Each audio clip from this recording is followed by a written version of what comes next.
Ngayong umaga, before we receive something from the Lord, allow me to just greet our participants, our Zoom brothers and sisters na kung saan ay kasama natin sa dako po ng Pilipinas. Welcome sa gathering na ito. May the Lord truly and amazingly bless you today. Salamat sa oras na ito muli sa pribilehiyo na kung saan ay maging labi ng Ebanghelyo. Hindi po lahat nabibigyan ng pagkakataon na tumayo sa harapan para magbahagi ng kanyang mga salita. It's really an honor to share the word of the Lord. Let me start with this illustration. I always heard this very beautiful illustration from Pastor Chris. Praise the Lord. I don't know kung saan niya nakakuha itong simple illustration about grace, but I want to borrow it. There is this father and son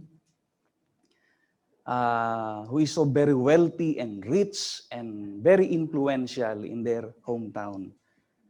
We know that rich people can hurt people. No?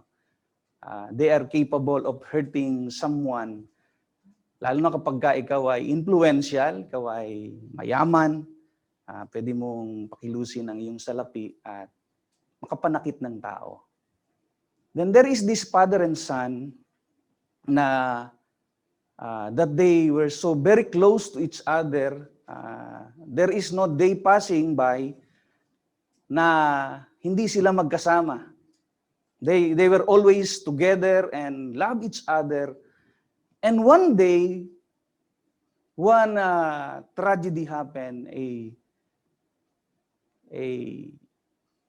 Someone who is same age as his son brutally killed yung kanyang anak.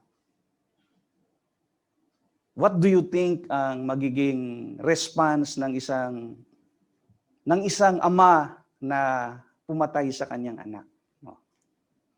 Brutally killed his lovely son. Of course, ang initial reaction ay ikaw ay magalit, mamuhi ka. Pero kung siya ay iyong makayanan na patawarin, if you just forgive that guy who killed your son, that is what we call mercy. No? Yan ay kahabagan. But if you killed also those, that young man that killed your son, that is revenge, vengeance. Pero pagka siya ay ipinakulong mo, if you allow him to go to prison because it was proven guilty na pinatay ang anak mo, that is what we call justice. But if you decide as a father to adopt that young man in replace to your son, at minahal mo siya same as your son, at maging heir ng iyong possession, that is what we so-called grace. And you know, that very response seems out of this world. I believe no one would ever do that. No. That is why that very grace can be also called amazing grace. And that is the title of our preaching today. Amazing grace. Imagine, yung sobra mong minamahal na anak ay walang habag na pinatay ng isang kagaya niya ring bata. Pero pinagpasyahan mo na siya ay mahalin at angkinin na parang iyong anak. And that very action is showing a very amazing grace. No? It's out of this world. Nobody can ever do that. No? That is why that grace is so amazing.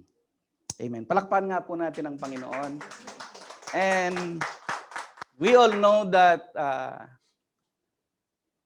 this amazing grace pertains in the salvation, the redemptive act of Jesus Christ nung siya ay pumarito sa lupa para yung lahat ng ating mga iniquities, yung lahat ng ating mga troubles, yung ating mga sakit ay kanyang pagkukunin sa lahat ng tao at siya'y ituring na isang kriminal, no?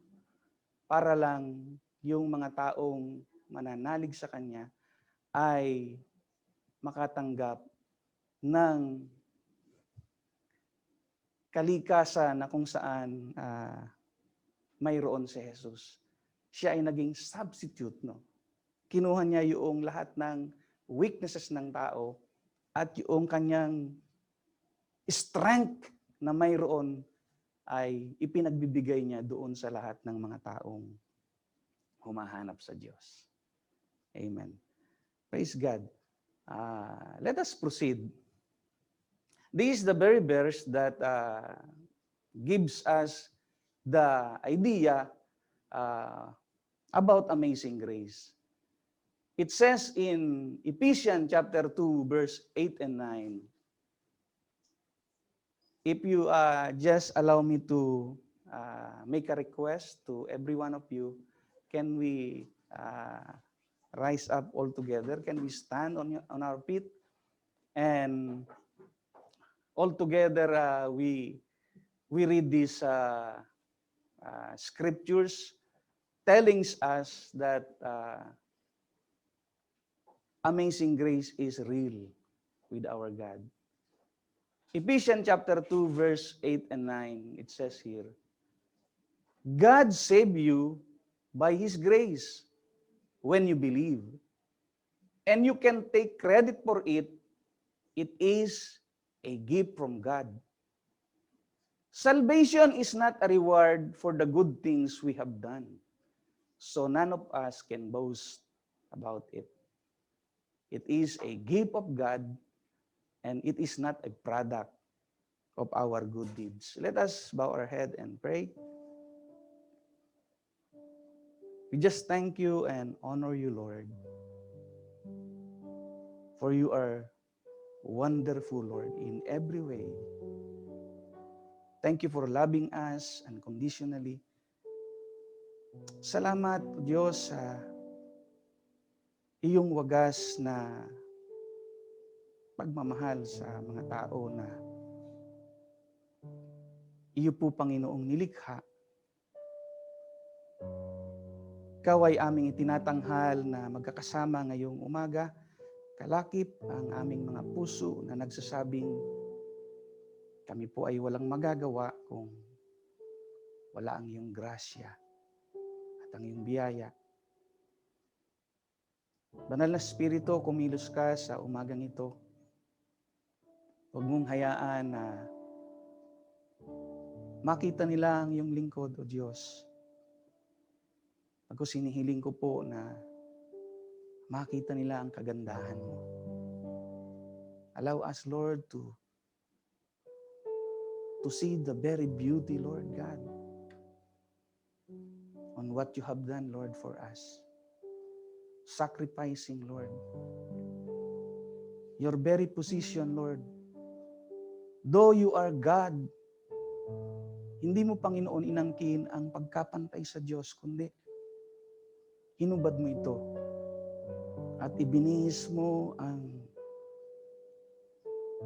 wangis ng kagaya sa tao upang magawa mo, Panginoon, ang pagliligtas na ninanais mo sa lahat ng tao.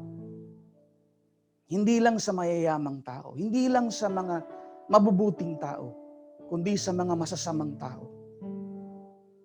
Inialay mo ang sarili mo, O Diyos. At dahil doon, binigyan ka ng pangalang mataas sa lahat ng pangalan. Lahat ng labi magsasabing si Jesus ay Panginoon. Lahat ng tuhod ay luluhod at magpapahayag ng kanilang pagkilala sa iyo bilang Panginoon. Pagpalain mo ang umagang ito, kayaan mo umabot ka ng mga nauuhaw na kaluluwa. Umabot ka, O Diyos, ng mga napapagal. Umabot ka, Panginoon, ng mga naghahanap sa iyo ngayon. Salamat po sapagkat mangungusap ka sa iyong makapangyarihang kaparaanan. Tinatanghal ka namin, dinadakila ka namin, O Diyos. Niluluwalhati at ito pong aming magkakasamang dasal. Sa pangalan ni Jesus, at ang bawat isa ay sasang-ayon at magsasabi ng Amen, Amen, Amen. You may be seated.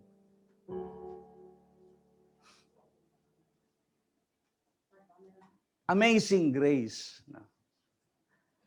You know, it's very popular term, no, about God's redemptive plan, ano, yung kanyang plano ng pagliligtas sa sangkatauhan. Hindi selected ang intensyon ng Diyos sa kaligtasan. Sad to say, hindi pare-pareho ang response ng tao. No?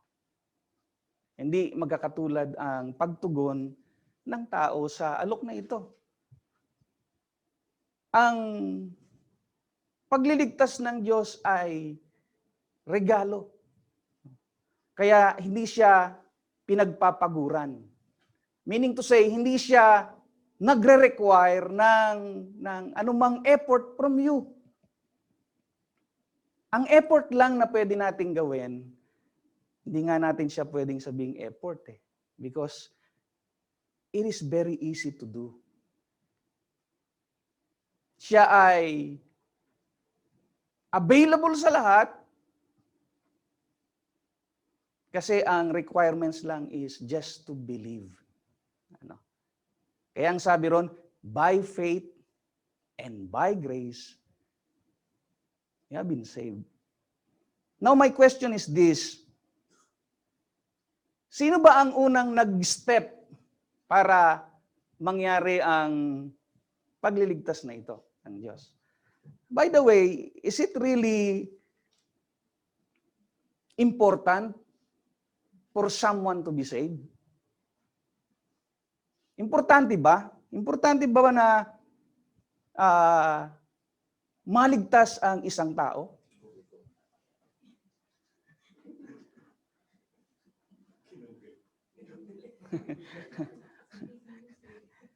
I-Google muna kung importanteng maligtas ang tao.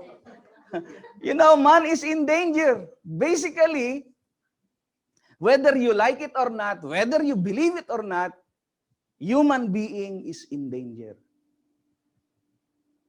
Sapagkat meron siyang problema na hindi niya kayang solusyonan on his own. Kaya kailangan pang yung Diyos na ito, magpasya na maging tao. They said, tao lang yan si Jesus.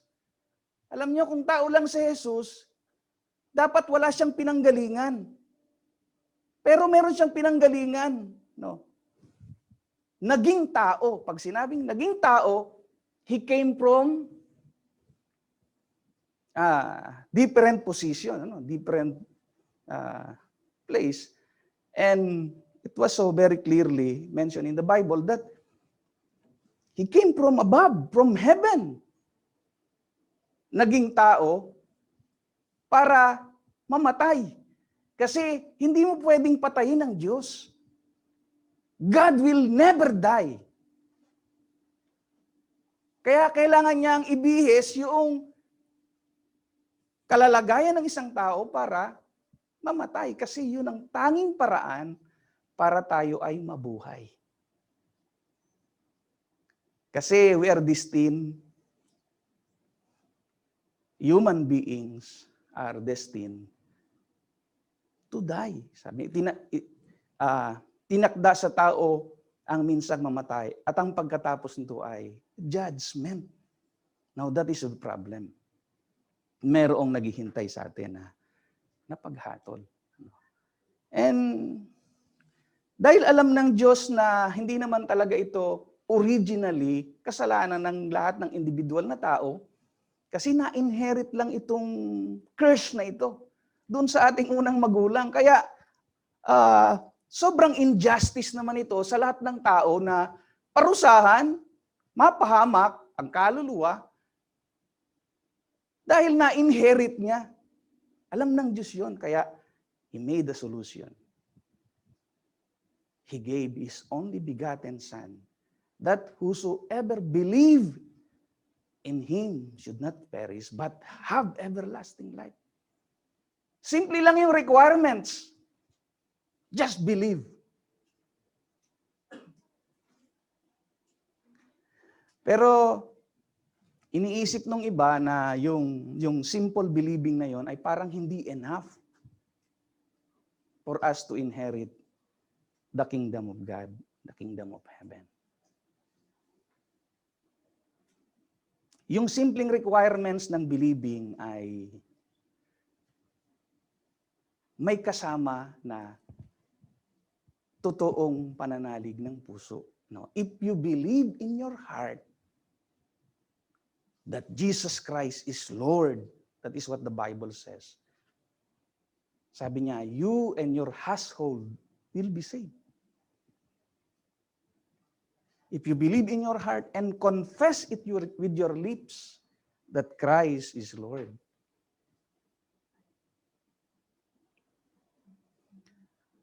Parang napaka-basic ng ating pinag-aaralan.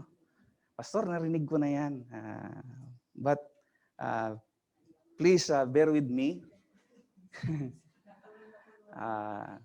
Because I believe that someone listening there, watching there, really need this very message from the Lord. That God's gift of salvation, that this grace that is so amazing ay maging reality. Become real in our lives. That's very amazing grace. What is the biblical the grace in Christian theology, the very foundation in the Bible about grace, simply means unmerited favor. When you said grace in the Bible, it simply means unmerited favor. Hindi mo pinagpagurang pabor. Undeserved na favor. Binigyan ka ng pabor, though you are not deserving for that. That is grace. And secondly, grace also means empowerment of the Holy Spirit. Kasi hindi natin kaya talagang maging totohanan na matuwid na tao, mabuting tao. We need empowerment. You and me need this very empowerment of the Holy Spirit. And that is grace. This issue was always discussed in the seminary, Bible school. Ano ba ang nauna talaga? Laging may ganong issue. Which is which? Sa palagay ninyo, listen to this. Sa palagay nyo, mananampalataya ka ba sa Diyos? Kung hindi gumawa ang Diyos muna ng paraan para manampalataya ka? Do you think you are the one who make the first step in believing God? You know, I myself, this is my position in that. Sa palagay ko sa aking sarili, hindi ko siya talaga hahanapin eh. Hindi ko maiisipan na kilalanin ng Diyos na ito kung hindi muna gumalaw ang Diyos eh. Diba? Kaya dun pa lang sa ating pananampalataya sa Kanya, meron na siyang ginawa, may inunang ginawa. Minsan, ang mga paraan ng Diyos ay yung mga taong nasa paligid natin. Minsan yung physical nating katawan. No? Yun ang kanyang binibigyan ng mensahe, simply saying a knock. No? Parang simpleng katok ng buhay. No? Now, kung sobrang abala ka sa nangyayari sa mundo, minsan hindi mo maririnig yung katok. But God will never stop doing that. Hanggang marinig mo yung katok niya sa buhay mo. And that very thing is amazing grace.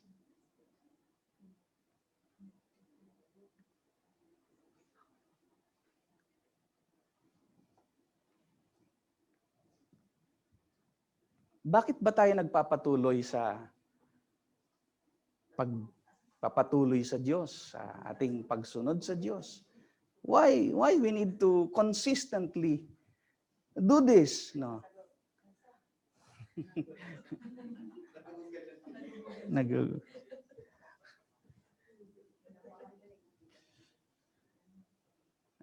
There is this song, Amazing Grace, no? And after this preaching, I would like to all together sing this song. Amazing Grace, how sweet the sound. You know, it was composed by this Englishman, no, na hindi siya believer, pero nagkaroon siya ng experience doon sa barko because he was a captain of the ship, at nagta-transport siya ng mga slave, no. Tina-transport ng ship niya yung slave kasi during that time in 1700, no, black slavery is rampant. Parang yung mga white people, they are superior than the black people, kaya at that time, habang sila'y naglalayag, nagkaroon ng storm, ng malakas na typhoon, at kamuntik nang lumubog yung kanilang at yung experience niya, niligtas siya ng isang black na slaves na Christian. Before mangyari yun sa kanila, nakikita na niya yung black na slave na yon na laging nagbabasa ng Bible. And he was inspired by that Christian, black slave Christian. And then, sinave siya nun. And doon niya na-realize na merong purpose ang Diyos sa kanyang buhay. And eventually, naging minister siya ng ebanghelyo, at nasulat niya yung lyrics, every lyrics ng Amazing Grace. I was once lost, but now I was found. Was blind, but now I see. Then in 1779,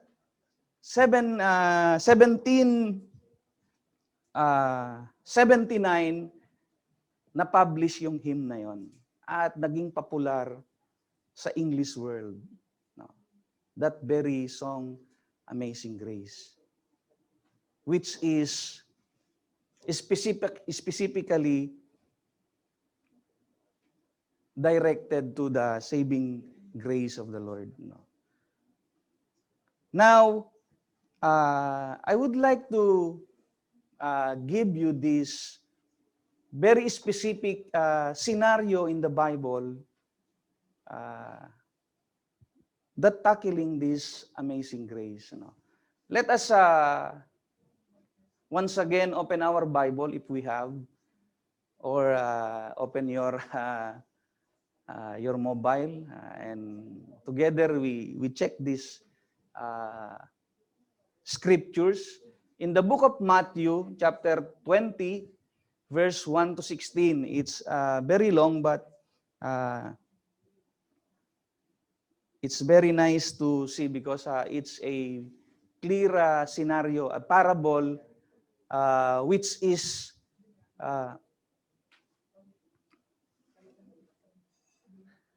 ito ay parang uugnay, because in the first statement it says that for the kingdom of heaven is like, then binanggit yung story o yung scenario ng parable. Let us open in Matthew chapter 20 verse 1 to 16, and this is what it says. For the kingdom of heaven is like the landowner who went out early one morning to hire workers for his vineyard. Verse 2, he agreed to pay the normal daily wage and sent them out to work. At 9 o'clock in the morning, he was passing through the marketplace and saw some people standing around doing nothing. So he hired them, telling them he would pay them whatever was right at the end of the day. So they went to work in the vineyard at noon, and again at 3 o'clock, he did the same thing. At 5 o'clock that afternoon, he was in town again and saw some more people standing around. He asked them, "Why haven't you been working today? Why haven't you been working today?" They replied, "Because no one hired us." The landowner told them, "Then go out and join the others in my vineyard." That evening, he told the poor man to call the workers and pay them, beginning with the last workers first. When those hired at 5 o'clock were paid, each received a full day's wage. Then those hired first came to get their pay. They assumed they would receive more, but they too were paid a day's wage.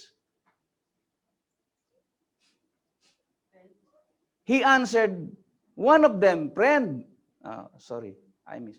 when they received their pay, they protested to the owner, "Those people work only 1 hour, and yet you paid them just as much as you paid us, who worked all day in the scorching heat." He answered one of them, "Friend, I haven't been unfair. Didn't you agree work all day for the usual wage? You take your money and go. I wanted to pay this last worker the same as you. It is against the law for me to do. Is it against the law for me to do what I want with my money? Should be jealous because I am kind to others. So those who are last now will be first, then those who are first will be last." Praise the Lord. Ito ay istorya na kung saan, simple naman nating makikita. Let me just give you a clear picture what had happened in this parable.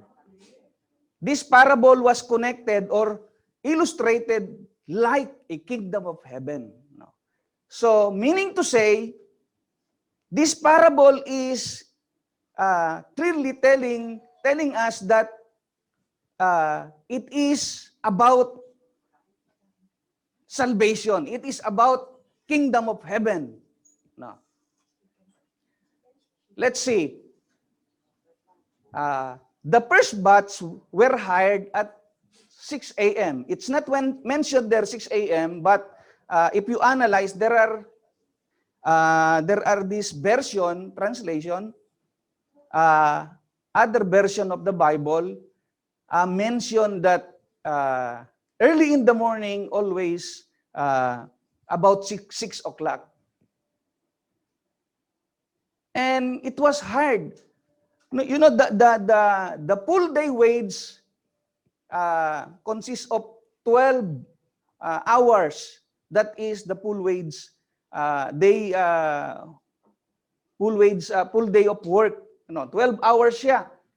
So, na-hired siya ng 6 o'clock, yun yung first batch, at yung second batch ay, kasi lumabas uli yung landowner, at nakita niya may mga nakatambay ulit.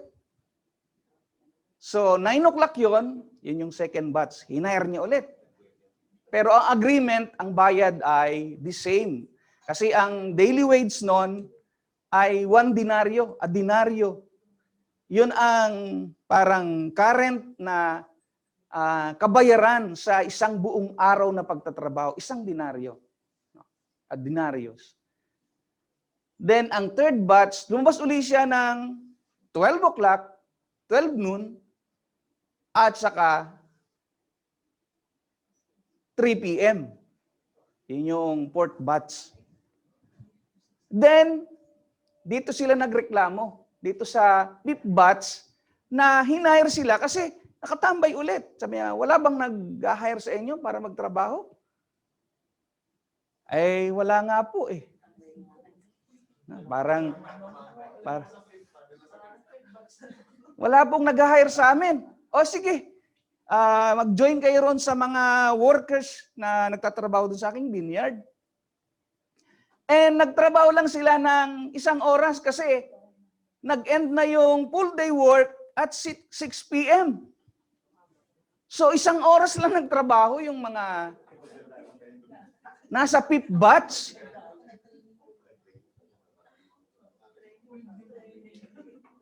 Eh ngayon, dumating yung bayaran. Ito na ngayon, yung second part. Tinawag nung yung kanyang foreman, tinawag nung landowner. By the way, listen to this. By the way, as I said, this parable is connected to the salvation. Kasi binanggit doon sa the kingdom of heaven is like this landowner, no? Sabi ganoon. Kaya obviously ang gustong sabihin ni Jesus dito, ito ay connected doon sa gantimpala na matatanggap ng mga magtatrabaho sa kanyang kaharian, no? Para sa kingdom ng Panginoon. Now, ang landowner mismo ang nag-hire, no? Wala siyang mga recruiter, wala siyang parang mga trabahador para mag-recruit. He himself going out, no? Meaning to say, God himself is the one do the recruitment. No. Amen? Are you listening?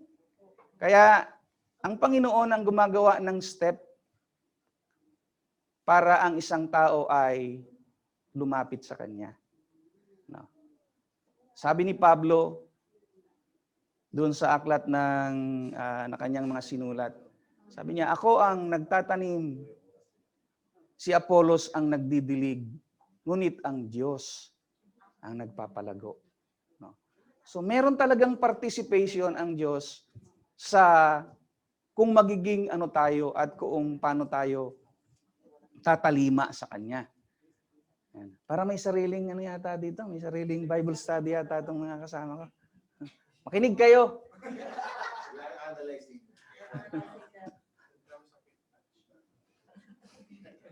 Doon daw sila sa fifth batch, 1 hour lang gusto magtrabaho. Tapos, same ang sweldo. We'll discuss that. What is this all about? And, I'm so glad to see this, no? In connection, how this God let human beings to be saved, no? Kung paano mapangyari yung pagliligtas ng Panginoon. Obviously, ang reward dito na tinatawag, which is the same, alam natin na ang kaligtasan ng ating soul, no more, no less.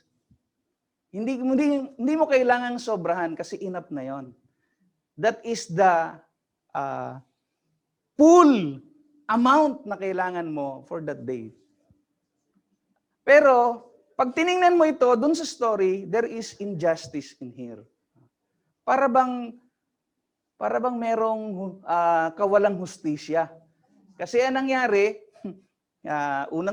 hindi lang sila ay huli, kundi inuna pa silang bayaran. Ipinakita pa talaga, Talagang, eto yung sweldo mo. 1 oras ka nagtrabaho, binigyan sila ng salary ng full day wage. Of course, ano po ang magiging reaction naman ng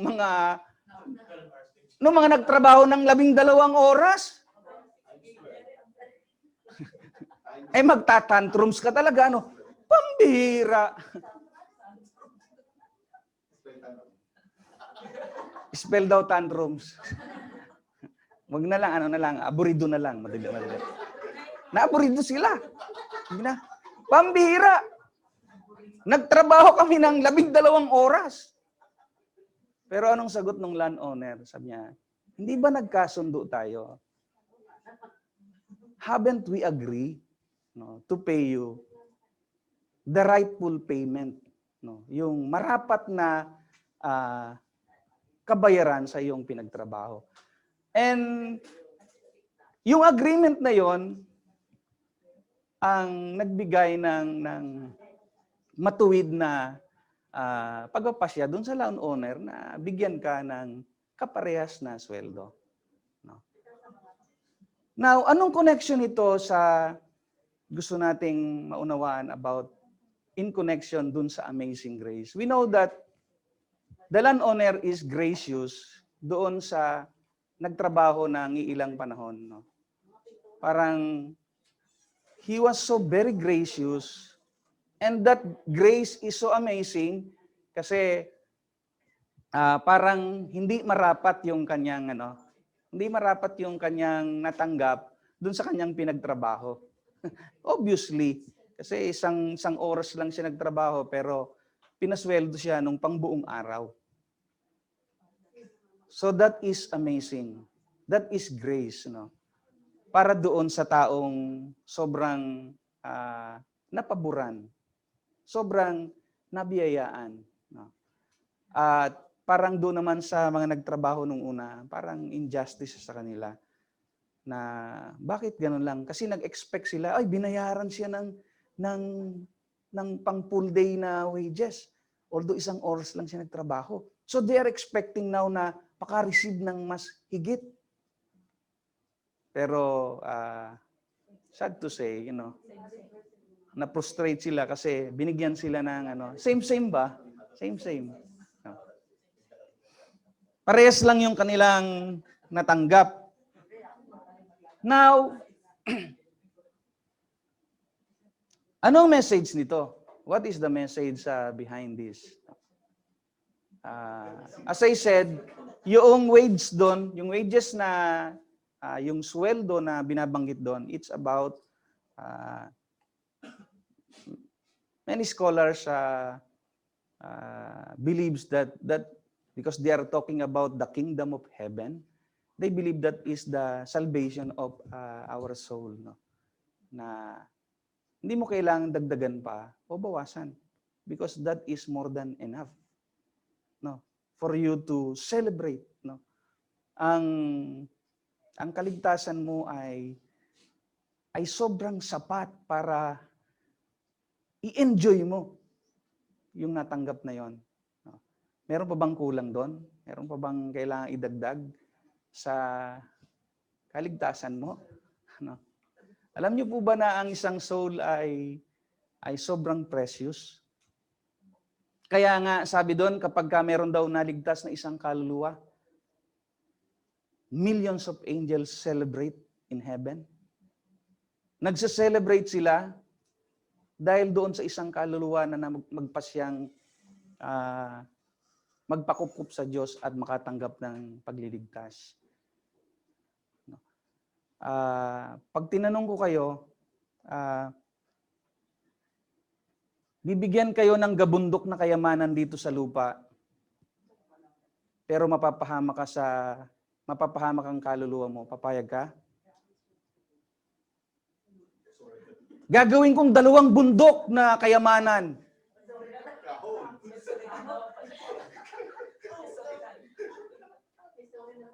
Lahat na ng kayamanan ng buong mundo, ibibigay ko in replace to the salvation of your soul. Alam niyo what the Bible tells us about that? What the Bible says about that? What does the man profit if he gains the whole world and he lost his soul?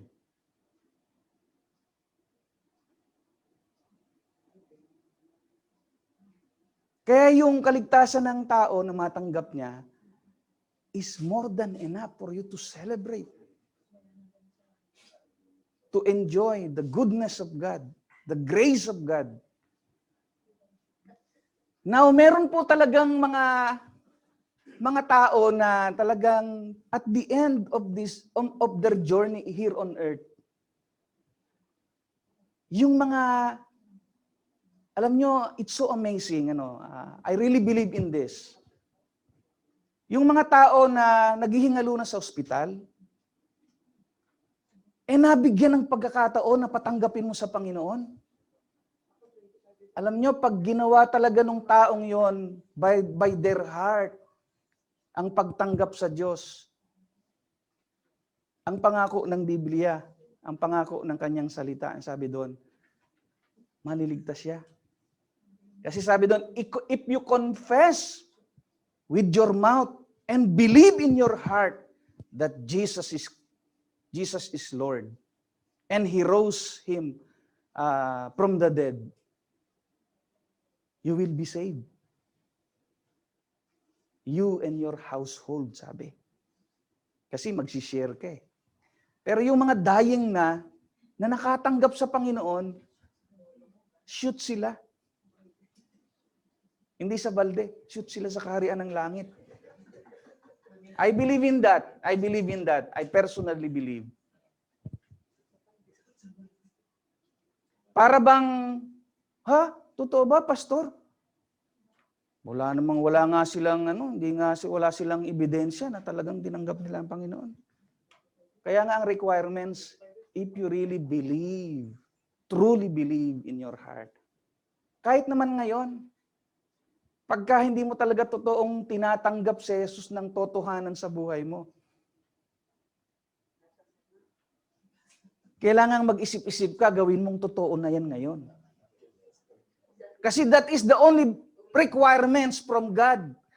And of course, hindi natin pwede siyang lokohin. We cannot mock God. We cannot fake salvation. Kasi it's only require a simple thing. Believe in your heart. Confess with your mouth that Jesus Christ is Lord. Believe in your heart. Hindi ito pagsapi sa simbahan ni Senki.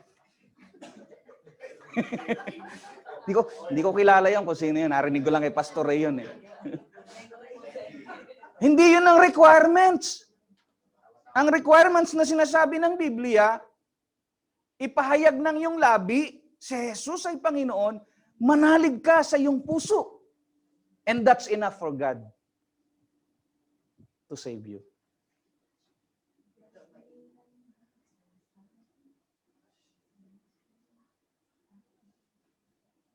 Tingnan nyo dito ang senaryo, work doesn't matter. Diba yung kanilang pinagtrabahuhan, it does not matter. Kasi yung agreement ang nagpapatunay doon, and that's it for God. Yung pagkakasundo. Kaya, yung requirements ng Diyos, alam niyo po bang ibig sabihin ng confession? yung confession po ay homo lokeo in original word. Now, yung homo, alam natin ibig sabihin ng homo, di ba? Homogeneous male, homosexual, same ba? Same. Homo means same. You are in a position, agreeing in a position of God. Same with God. That is confession. You are confessing that you are in a same position. Kung ano yung kanyang sinasabi at iniisip, you are agreeing with that. Yun ang ibig sabihin ng confession. If you confess that Jesus Christ is Lord, pinapahayag ng iyong labi na si Jesus ay Panginoon, and you will believe in your heart. Wala pang work doon, hindi ka pa nagpapakita ng kabaitan doon, kasi work does not matter. Para hindi ka raw magyabang. Yun ang sinasabi ng ating scripture. By faith and by grace you are being saved. It is not by work. Pastor, ibig bang sabihin, pag nananampalataya sa Panginoon, yung gawa hindi required? Alam niyo po ba, yung totoong tumanggap sa Panginoon, ang natural na produkto noon ay pagbabagong buhay. Tamang judgment. Kasi meron tayong conviction na tinatawag. Tumatama yung buhay. Hindi naman yung hindi mo kailangang itama muna yung buhay bago ka manampalataya sa Diyos. That is not the right way.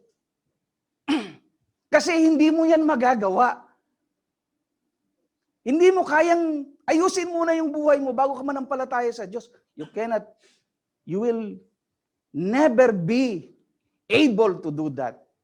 Kasi yung kanta nga pong, gusto kong bumait, pero hindi ko magawa.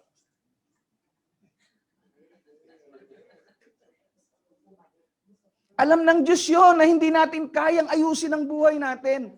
Kaya binigyan niya tayo ng simpleng requirements. Just believe in your heart that He is the Lord of your life. And it will manifest. Makikita mo, dati pala mura ako. Ngayon, konti na lang. Kasi, unti-unti Diba? Okay lang yun sa Diyos.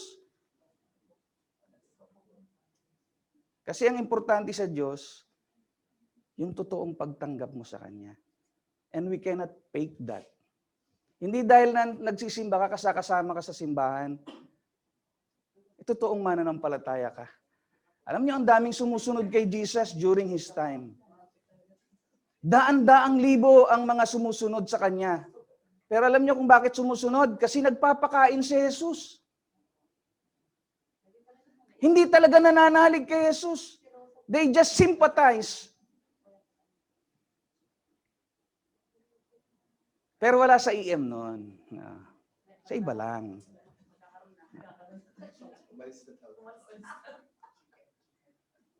It's not by work. You can see here, the kingdom of heaven is like the landowner who went out. Nag-hire siya 5 batch. May mga nauna na, alam nyo kasi yung mga matagal ng mga yung mga matagal nang nagsimula na maging mananampalataya. Dati yung mga sobrang in love sa Panginoon. Pero habang tumatagal, nawawala na, nagiging mareklamo na yun. Tabi-tabi po. Ang issue rito, the issue here, mga kapatid, listen to this. Receive it in your spirit. Ang issue rito, mga kapatid, yung end game. It's not how you start. Ang requirements lang sa start ay yung totoong pagtanggap. That is the only requirements that God wants from us. Pero, ang talagang kailangan nating i-survive, how we will end. Kaya nga, I believe yung vision na dinadirect ng Panginoon sa atin is coming from God. You know why? Kasi yung mga nag-a-abroad, listen to this, yung mga nag-a-abroad, I heard so many story, I even know them in my place, mga nag-abroad, very on fire sa abroad, nakilala talaga ang Panginoon. Alam niyo, pag uwi sa Pilipinas, ay balik uli sa dati. Manginginom na ulit, lasenggo na ulit. Pero nung nasa abroad, kasi very less ang activity sa abroad, no. Kasi dito po pag nag-abroad ka, para sa kabatiran ng mga nasa Pilipinas, when you are working abroad, ito yung mga maghuhook sa'yo. Ihuhook ka ng sistema ng lugar na pinupuntahan mo, or ihuhook ka ng simbahan. Kasi sobrang malungkot sa ibang bansa. Unless na lang kasama mo yung family mo. Pero kapag ka ikaw ay nag-abroad, hiwalay sa pamilya, I'm telling you, ang hirap. Kala nyo lang masaya, sa picture lang yon. Kaya yung iba, para mawala yung ganong klase ng lungkot, sa halip na sinasabing love one another, ang ginagawa, love another one. Merong pamilya sa Pilipinas, nagkakaroon ng pamilya sa abroad. Yan po ang mga maghuhook sa'yo kapag ka nandito ka sa ibang bansa. Kaya kapag ka ang simbahan ang unang nakahagilap sa'yo, praise God. Kasi someone will watching over you. And very less yung possibility na ikaw ay magloko. Kasi merong mga taong titingin sa'yo. May mga taong mananalangin sa'yo. That is the beauty of having a church. Praise God na hagilap tayo ng ng simbahan. Kasi Arman, Alan, Eddie, kung nasa labas kayo, ewan ko kung anong pinag-iisip nyo ngayon.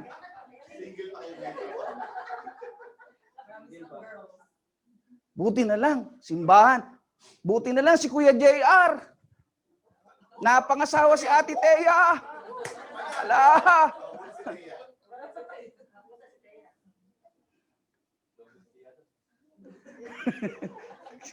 Ala. May sinasabi sila rito, pero di ko na sabihin sa inyo. Logi raw si Thea, sabi. Di, pogi si John Ray. Ano ka ba? Jericho Rosales yun eh. Praise God, nasimbahan tayo kasi kung hindi, nako, sinasabi ko nga dun sa aking testimony, kung nag-attend kayo ng Tuesday, sinasabihan ako, nung bagong dating ako, 2 weeks pa lang ako kararating dito, inuupuan ako sa aking lap.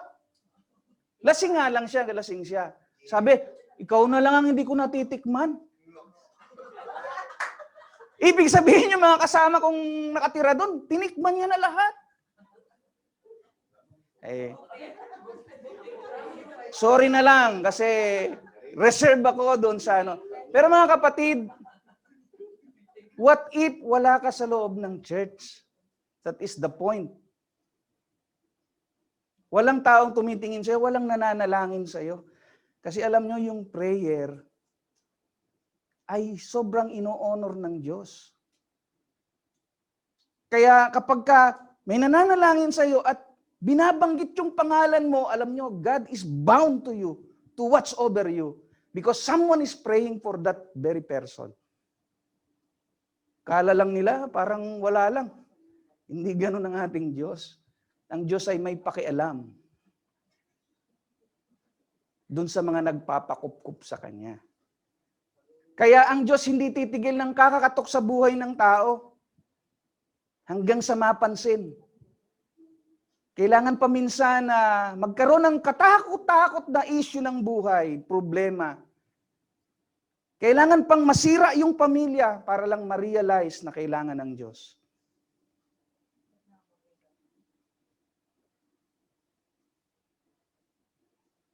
Kailangan natin mga kapatid itawid mula sa simula hanggang dun sa dulo. Because the end game is the most critical and important thing. Alam nyo, pagka ikaw ay runner, pag tumatakbo ka at nagsimula ka sa simula, maayos ka niyan kasi malakas ka pa. You still have the strength. Pero habang tumatagal ka, habang papalapit ka dun sa finish line, dun critical kasi wala ka ng lakas doon. Yun yung sinasabi rito, maraming mauuna na mahuli. At mga nahuhuli na mauuna. Kasi the end game is the important things. Hindi dahil aktibo ka rito sa Dubai, syempre uuwi tayo. Pag uwi natin, kalimutan na tayo, balik na ulit tayo sa dati.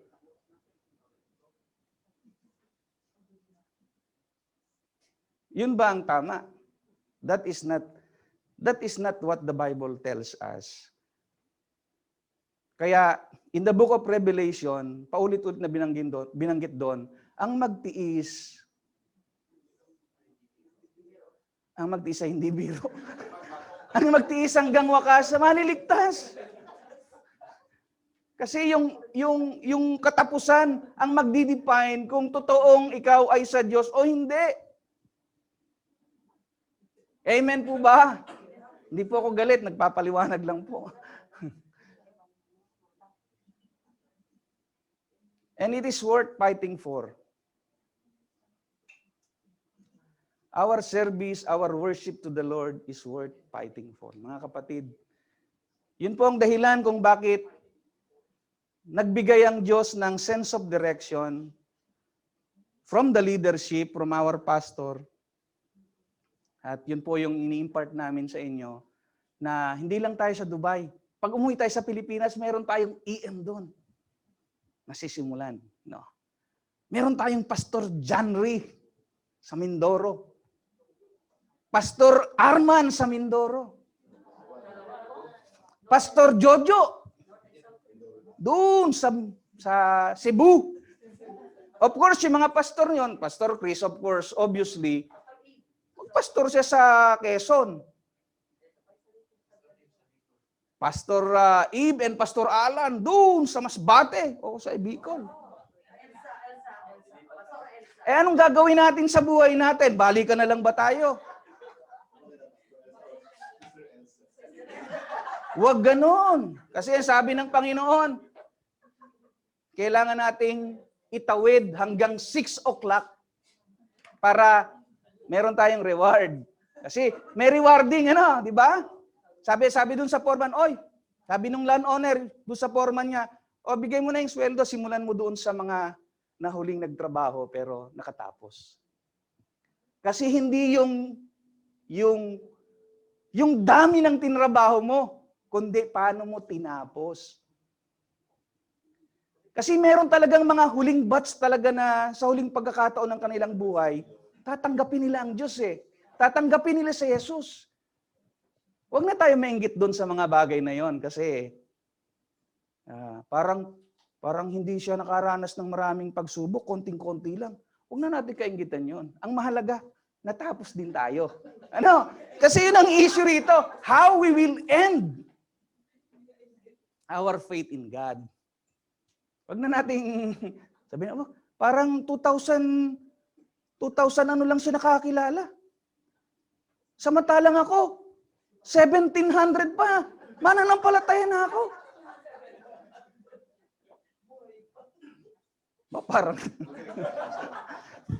Parang alikabok na yata yun.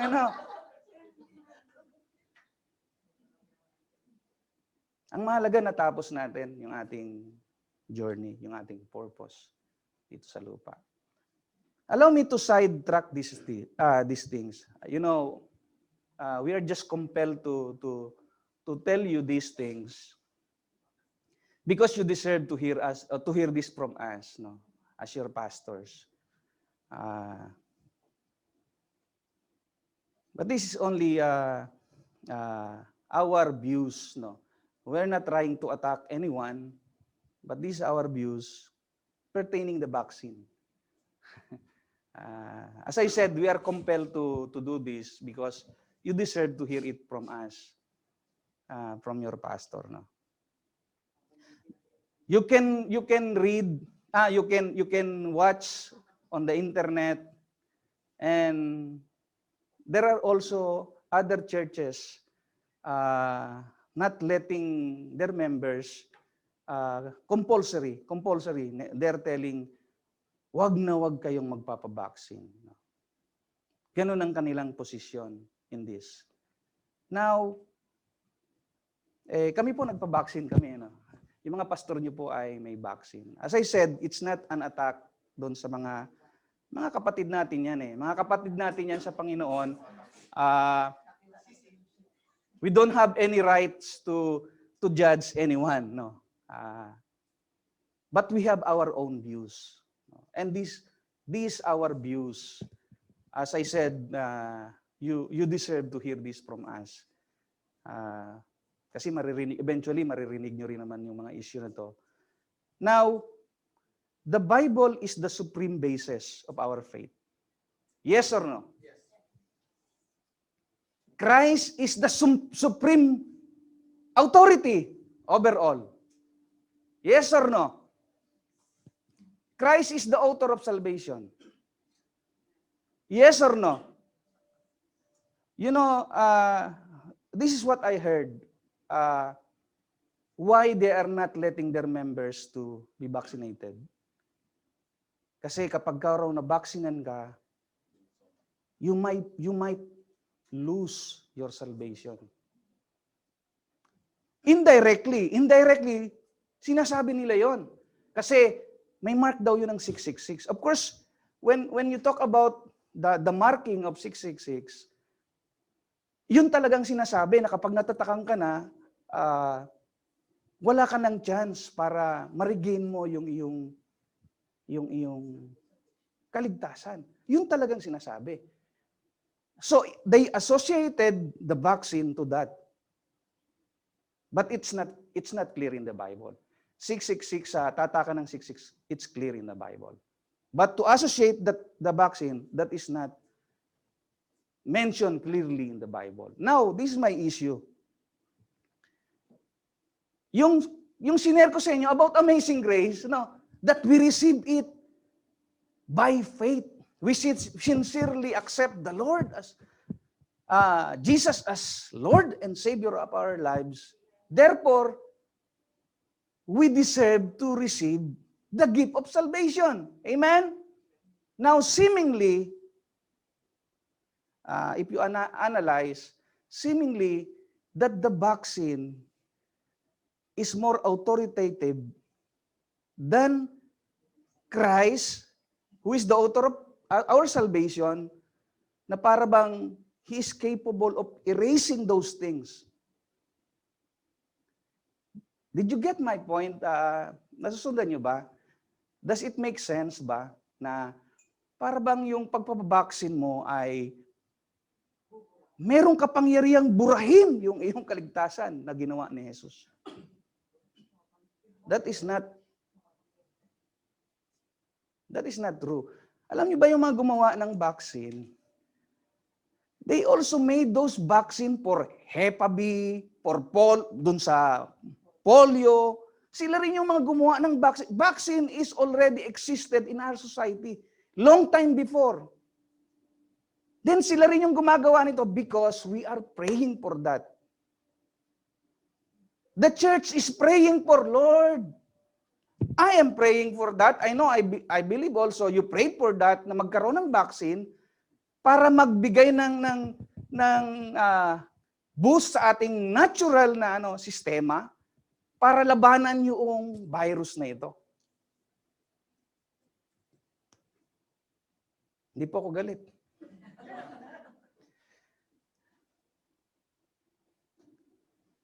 At dahil doon, mga kapatid, tumugon ang Diyos kasi ang Diyos ay hindi siya Diyos na walang pakialam. May pakialam siya sa affair ng mundo. Tinugon niya yung dasal na yon. Binigyan niya ng ability yung tao na mag-think. Itong kailangan gawin.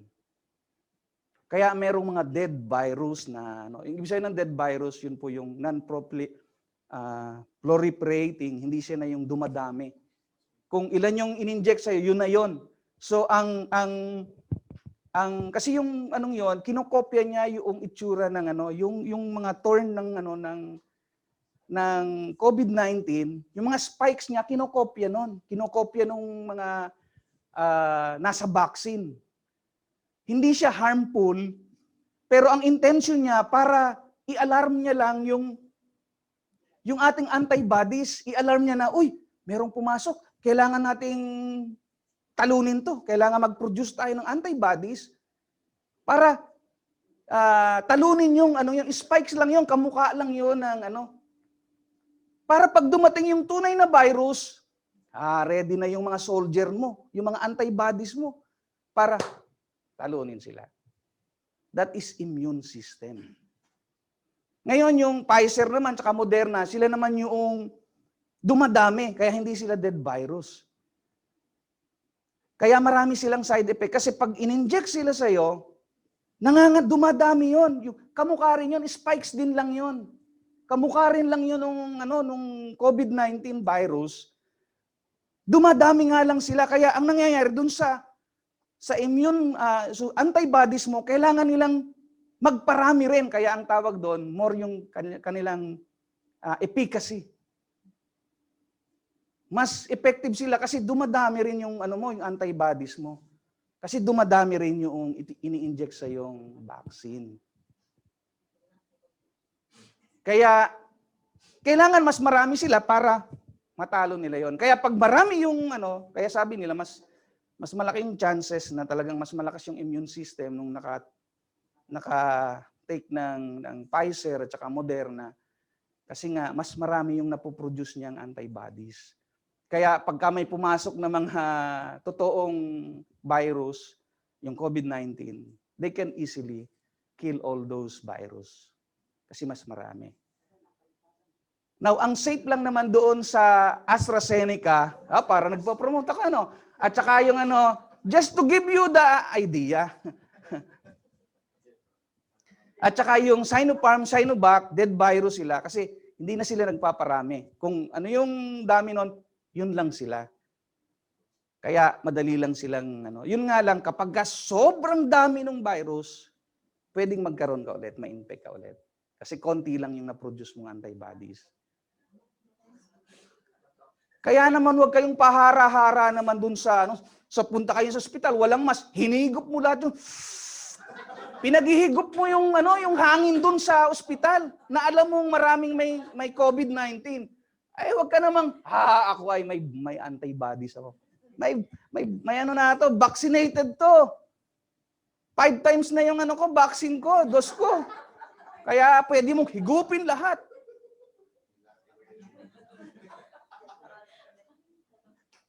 Na parang hindi ka ma-infect kasi wag mo namang gawin 'yon. Siyempre, mag-ingat pa rin tayo, Pero it's good to have. At may nagsasabi raw pagka magiging zombie ka raw pag nagpa-vaccine ka ay let's see, hindi natin alam baka nga maging zombie tayo. Ay kakagatin natin sila. No, at least tayo hindi na tayo matatakot. Ay di habulin natin yung mga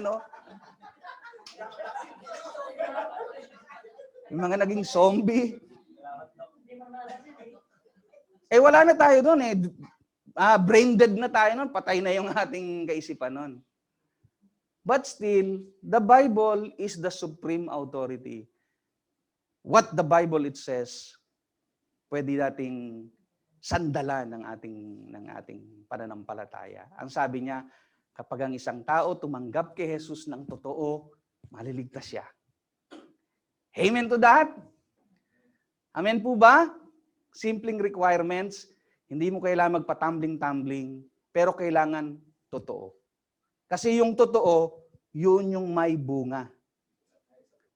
So, hindi ibig sabihin bunga muna bago yung pagtanggap. Kasi yung totoong tumanggap, nagkakaroon ng bagong buhay. So, hindi yun ang importante sa Panginoon. Ang importante sa Panginoon, totoo mo siyang tinanggap. Totoo mong isinuko yung buhay mo sa Kanya. Because that is the only requirements that God really wants from us. Surrender our lives to Him. Amen. Palakpakan nga po natin ang Panginoon. And truly God is so amazing. Amen. Sana po na-enlighten tayo sa mga katotohanan ng this is not coming from my idea. This is what the Bible clearly tells us about the salvation, about the way of salvation. Sabi ni Jesus, I am the way, and Jesus is the one claiming this. No one could ever claim this very exclusive statement. Sabi ni Jesus said, I am the way, the truth, and the life. No one comes to the Father except through me. That is the very exclusive claim of Jesus. So therefore, if we accept Him as our Lord and Savior, for sure, 100%, we will inherit the very eternal life that He promised to us. Pagpalain tayo ng Panginoon sa araw na ito. Just remind ourselves, just again, check ourselves. No? Am I really accepting and truly a believer of Christ?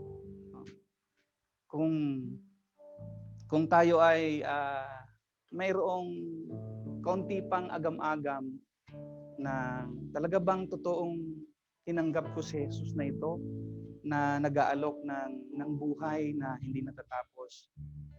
Kung meron kang ganitong kaisipan sa oras na ito, allow me to lead you once again in the prayer of acceptance, panalangin ng pagtanggap kay Jesus, totoong pagtanggap kay Jesus. Sabi doon, ipapahayag ng iyong labi, si Jesus ay Panginoon, sasampalataya ka sa iyong puso. Ang sabi po doon, ikaw ay tatanggap ng kaligtasan. Amen. Tayo pong lahat ay yumukod at hayaan yung akin pong i-guide kayo sa isang maikling panalangin ng pagtanggap. Ikaw na ngayon ay kasama naming